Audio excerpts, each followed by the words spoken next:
In the past year, there's been a lot of talk about sexual harassment. We decided to reflect on what we know about sexual harassment, why we think it occurs, and how we think it can be stopped. I think sexual harassment occurs because people think that they can just get away with anything.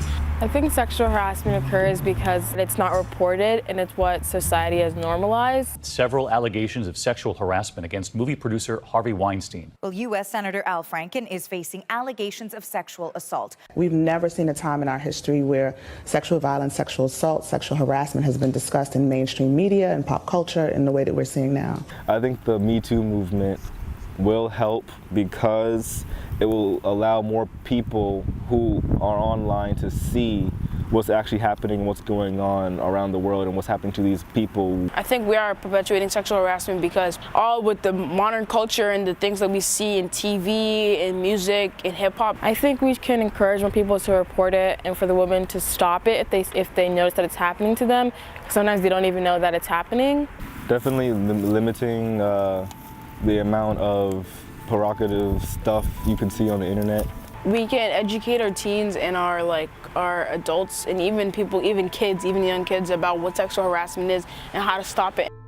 We also had the opportunity to talk to Tahir Duckett, whose organization, ReThink, is working to prevent sexual harassment among young people.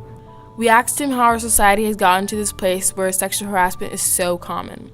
This country was founded in a lot of ways on non-consensual behaviors, right? When you ship over slaves from Africa, that is at its very foundation a non-consensual practice. If you're talking about the ways in which we related to Native Americans who were living here and who had lands, like all of that was non-consensual. So our culture as a whole, is rooted in a lot of non-consensual practices. The sort of cultural norms that we're talking about, the expectations about how dating should happen, it's not just boys that have those beliefs. And so when we're talking about changing those norms, that's a conversation that we have to have with everybody.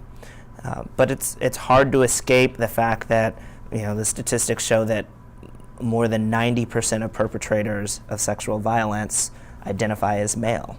Society tells boys that they're supposed to be these strong and emotionless and aggressive and powerful. And there's all these just unrealistic expectations on boys and young men, and they're really unhealthy. We were also interested in Tahir's ideas about what schools can do to prevent sexual harassment.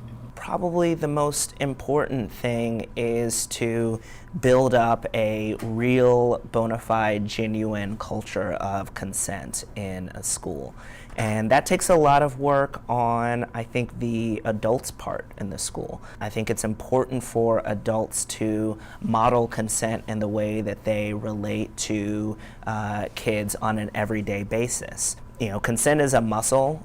It's a skill set that has to be built up just like any other skill set. Lastly, we asked him what he thought about the #MeToo movement and its impact. As far as whether or not it has a lasting effect or not, I really think that it's important for us to think about this not just as awareness, but as prevention. It's not enough to just say, oh, now we know there's a problem. What are we going to do socially, and how are we going to invest socially in order to actually fix that problem?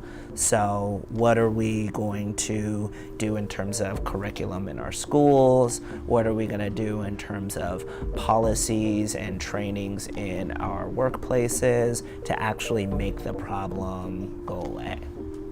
Sexual harassment is a huge issue in today's society, but it is still fairly new to the public conversation. It is important to keep this conversation going and to get informed so we can act, not only to stop sexual harassment now, but also to prevent it from continuing to happen in the future.